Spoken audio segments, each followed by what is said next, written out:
മലയാളത്തിൽ നിരവധി റിയാലിറ്റി ഷോകൾ ഉണ്ടെങ്കിലും കഴിഞ്ഞ കുറച്ച് വർഷങ്ങളെ ജനപ്രിയമായി നിലനിൽക്കുന്നത് ബിഗ് ബോസ് ആണ്. 2018 ജൂലൈയിലാണ് ആദ്യ സീസൺ ബിഗ് ബോസ് സംരക്ഷണം ചെയ്തു തുടങ്ങിയത്. അന്ന് എല്ലാ ദിവസവും ഏഷ്യാനെറ്റിൽ എപ്പിസോഡുകൾ 1 മണിക്കൂർ സംരക്ഷണം ചെയ്യുന്ന രീതിയിലായിരുന്നു. 4ാം സീസണിലേക്ക് എത്തിയപ്പോൾ ഹോട്ട്സ്റ്റാർ ലൈവ് സ്ട്രീമും തുടങ്ങി. അതോടെ ബിഗ് ബോസ് വൻ വളർച്ചയായിരുന്നു. ലൈവ് സ്ട്രീമിംഗ് തുടങ്ങിയ ശേഷം ബിഗ് ബോസിന് കാഴ്ചകൾ വർദ്ധിച്ചു, കാഴ്ചക്കാരും വർദ്ധിച്ചു. അതുവരെ ബിഗ് ബോസ് മലയാളം 7 സീസൺ സംരക്ഷണം ചെയ്തത് ഹോട്ട്സ്റ്റാർ തന്നെയാണ്. മോഹൻലാലാണ് അവതാരകൻ. 7ാം സീസണിലെ അവസാനിച്ചിട്ട് അധിക നാളായിട്ടില്ല. എന്നാൽ അതിനുള്ളിൽ തന്നെ 8ാം സീസണിനെ കുറിച്ചുള്ള ചർച്ചകൾ ബിഗ് ബോസ് പ്രേക്ഷകരിൽ ആരംഭിച്ചു കഴിഞ്ഞു. ഇപ്പോൾ ഇതാ വരാനിരിക്കുന്ന 8ാം സീസണുമായി ബന്ധപ്പെട്ട് ബിഗ് ബോസിൽ മല്ലു ടോക്സ് നിരവധി പങ്കിട്ട വിവരങ്ങളാണ് ശ്രദ്ധ നേടുന്നത്. വരുന്ന ജൂണിലോ ജൂലൈയിലോ മാത്രമേ 8ാം സീസൺ ആരംഭിക്കാൻ സാധ്യതയുള്ളൂ എന്നും രേവതി പറയുന്നു. ബിഗ് ബോസിന്റെ 7ാം സീസൺ കഴിഞ്ഞിട്ട് 3 മാസം ആയതേ ഉള്ളൂ.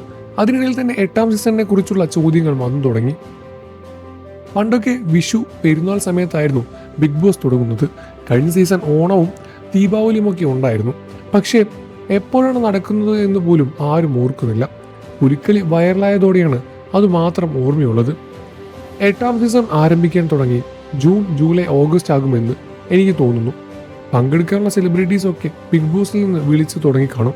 കഴിഞ്ഞ സീസൺ വരാത്തവരെ ബിഗ് ബോസിൽ നിന്ന് 1 മുതൽ അവരെ അപ്രോച്ച് ചെയ്യുന്ന സെലിബ്രിറ്റികളെല്ലാം തന്നെ വിളിച്ചു തുടങ്ങിക്കാണും. പുതിയ ലിസ്റ്റിൽ ബിഗ് ബോസ് ടീമിലെ തന്നെ ഒരുപാട് പേരും കാണും. സമ്മർ വെക്കേഷനിൽ 8ാം സീസൺ ആരംഭിക്കും എന്നത് കുറച്ചും കൂടി നല്ലത്. വെക്കേഷൻ സമയമാണ്. ജൂൺ, ജൂലൈ മാസങ്ങളിൽ സ്കൂൾ തുറക്കുന്നതിൻ്റെ തിരക്കായിരിക്കും. ബിഗ് ബോസ് മലയാളത്തിൽ സ്വന്തമായി സെറ്റുണ്ട്, പക്ഷേ അത് അപൂർണമാണ്. സ്വിമ്മിംഗ് പൂളില്ല, ജിമ്മില്ല. ലാലേട്ടൻ്റെ ഷൂട്ട് നടന്ന തമിഴ് ബിഗ് ബോസ് സെറ്റിലാണ്. സ്വന്തമായിട്ട് സ്റ്റേജുമില്ല. അതുകൊണ്ട് തന്നെ ഒരു ദിവസത്തെ ലൈവ് നമുക്ക് മിസ്സാകാറുമുണ്ട്. ശനിയാഴ്ചയും ഞായറാഴ്ചയും ലൈവില്ല. എല്ലാ സൗകര്യങ്ങളും കൂടിയ സെറ്റ് അടുത്ത സീസണിൽ വന്നാൽ നന്നാകുമെന്ന് രേവതിയും പറയുന്നു. സീസൺ 8മായി ബന്ധപ്പെട്ട വിവരങ്ങൾ അടങ്ങിയ വീഡിയോയ്ക്ക് താഴെ വന്ന ഏറെ കമന്റുകളും CJ റോയുമായി ബന്ധപ്പെട്ടതായിരുന്നു. കോടികൾ ആസ്തിയുള്ള confidence group chairman CJ Roy big boss ഷോയുടെ ഒരു പ്രധാനപ്പെട്ട സ്പോൺസർ കൂടിയായിരുന്നു. പല സീസണിലും വിജയിച്ച മത്സരാർത്ഥിക്ക് ക്യാഷ് പ്രൈസ് സ്പോൺസർ ചെയ്തത് കോൺഫിഡൻസ് ഗ്രൂപ്പ് ആയിരുന്നു. മെയിൻ സ്പോൺസർ മരിച്ചു.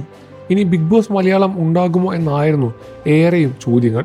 7ാം സീസണിലെ ഫൈനലിസ്റ്റുകളെ ഒരാളായ അനീഷിന് 10 ലക്ഷം രൂപ റോയ് അടുത്തിടെയാണ് സമ്മാനിച്ചത്.